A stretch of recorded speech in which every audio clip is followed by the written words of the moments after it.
दोस्तों नमस्कार, मैं हूँ विनीता यादव। चारों राज्यों के भी साथ में चुनाव हो रहे हैं। आंध्र प्रदेश में भी अच्छी खासी चहल पहल है और देखना ये होगा कि यहाँ पर मुख्यमंत्री कौन बनता है। आचार्य शैलेश तिवारी जी वो बताएंगे कि जगन मोहन रेड्डी की बात करें या चंद्रबाबू नायडू, दोनों की कुंडली उनके पास है। दोनों में से किसका पलड़ा यहाँ पर भारी रहने वाला है, किसकी ग्रह उसका साथ देने वाले हैं। आइए बात करते हैं आचार्य शैलेश जी से। हरे कृष्णा न्यूज नशा के सभी दर्शकों को हार्दिक अभिनंदन करता हूं। मैं जो कुछ भी अभी फोरकास्ट करूंगा आंध्र प्रदेश विधानसभा इलेक्शंस के बारे में, तो मैं अंक ज्योतिष और पराशर भारतीय ज्योतिष के आधार पर बात करूंगा। सबसे पहले हम बात करते हैं आंध्र प्रदेश में कुल 175 सीटें हैं।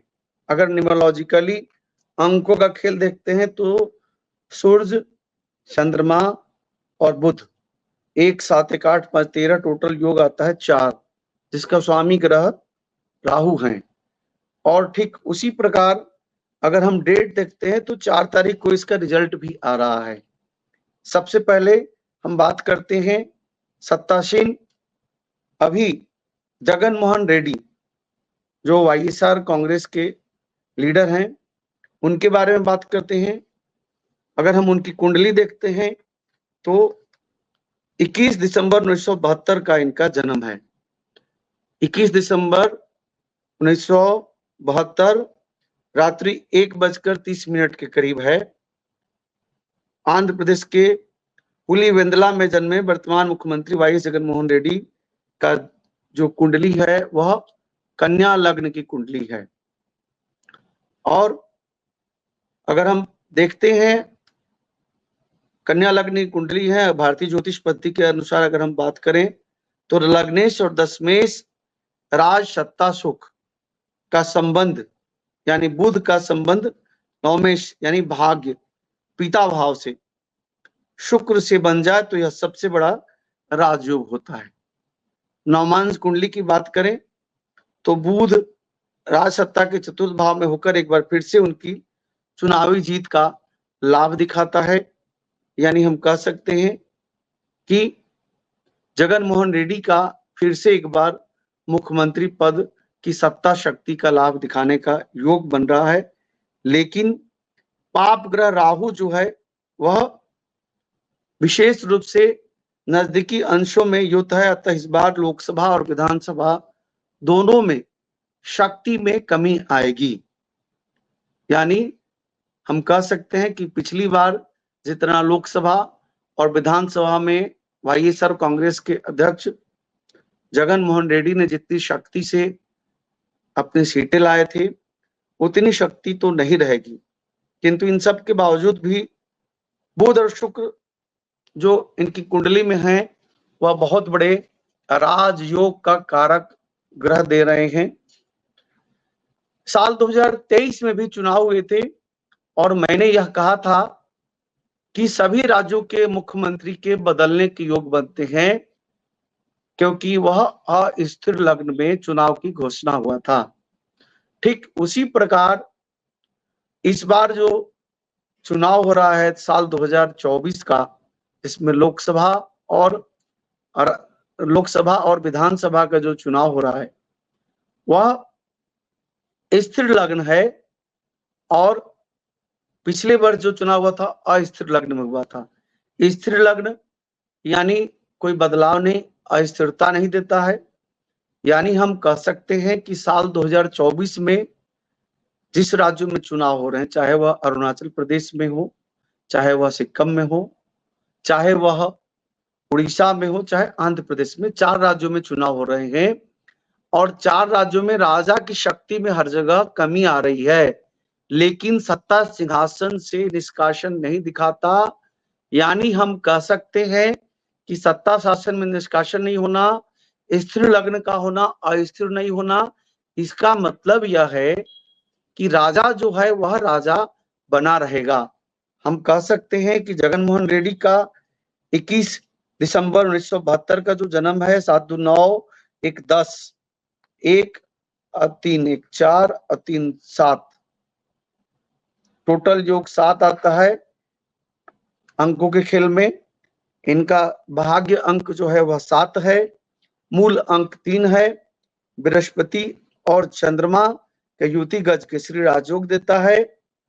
और नाम से देखते हैं तो 1 1 2 1 3 1 1 2 और 2 और 7 9 1 10 5 15 6 आ गया, 4 और 7 11 5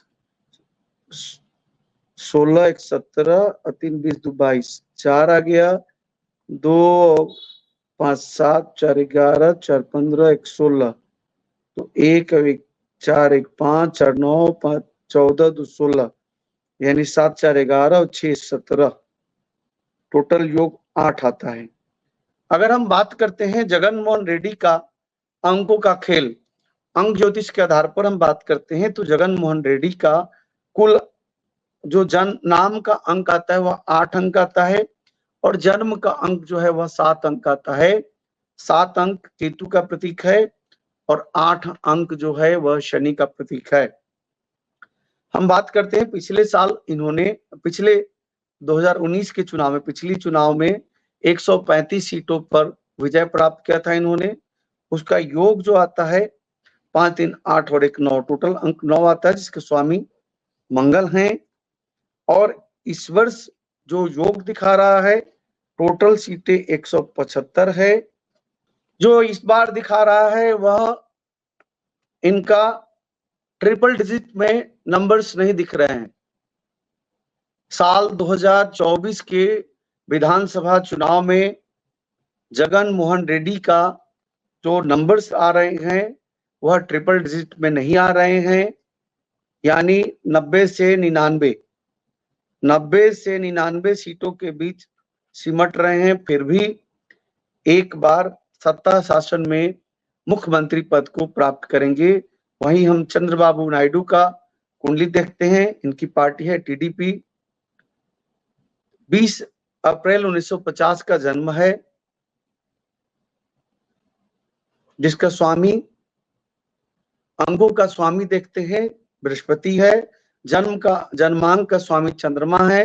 गज के श्री राजयोग दे रहा है 3 और 5 8 1 9 5 14 4 18 2 20 1 21 3 2 1 3 2 5 6 6 5 11 2 5 1 6 1 7 4 11 6 17 8 2 10 3 13। चंद्रबाबू नायडू का जो नाम का जो नामांक आता है उसका स्वामी अंक 4 है और 4 अंक जो है वह इनको बहुत प्रभावी तौर से सत्ता शासन के करीब ले जा रहा है, लेकिन सत्ता शासन को प्राप्त नहीं करा पा रहा है। इसलिए हम कह सकते हैं चंद्रबाबू नायडू का पिछले बार जो है वह 23 सीटें था, इस वर्ष वह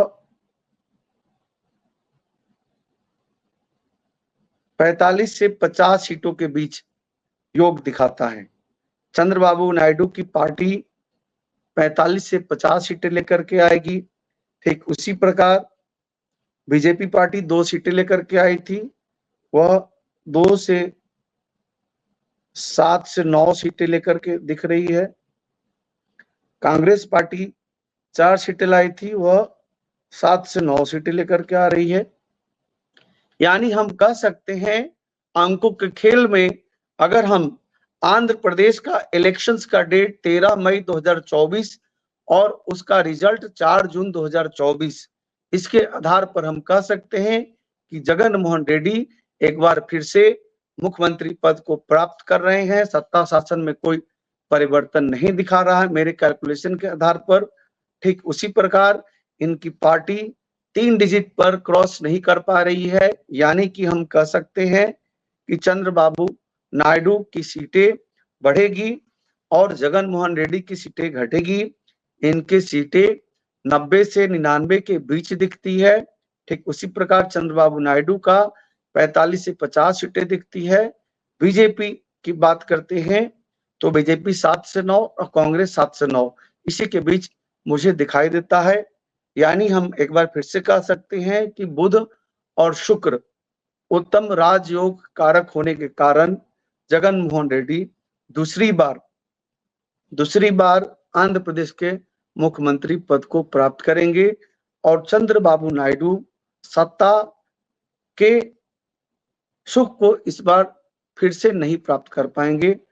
और इसके साथ साथ हम यह कह सकते हैं कि चंद्रबाबू नायडू का लोकसभा में अच्छा प्रदर्शन होगा और जगन मोहन रेड्डी के लोकसभा में प्रदर्शन में कमी आएगी, विधानसभा के प्रदर्शन में कमी आएगी। लेकिन इन सब के बावजूद जगन मोहन रेड्डी एक बार फिर से आंध्र प्रदेश के मुख्यमंत्री बनेंगे। ठीक उसी प्रकार अगर मैं देखता हूं, अगर हम बात करते हैं सिक्किम राज्य का, तो सिक्किम राज्य में टोटल 32 सीटें हैं और सत्तासीन जो अभी मुख्यमंत्री है उनके भी चूंकि स्थायी स्थिर लग्न में चुनाव की घोषणा हुई थी, इसलिए सत्ता शासन में स्थिरता रहेगी।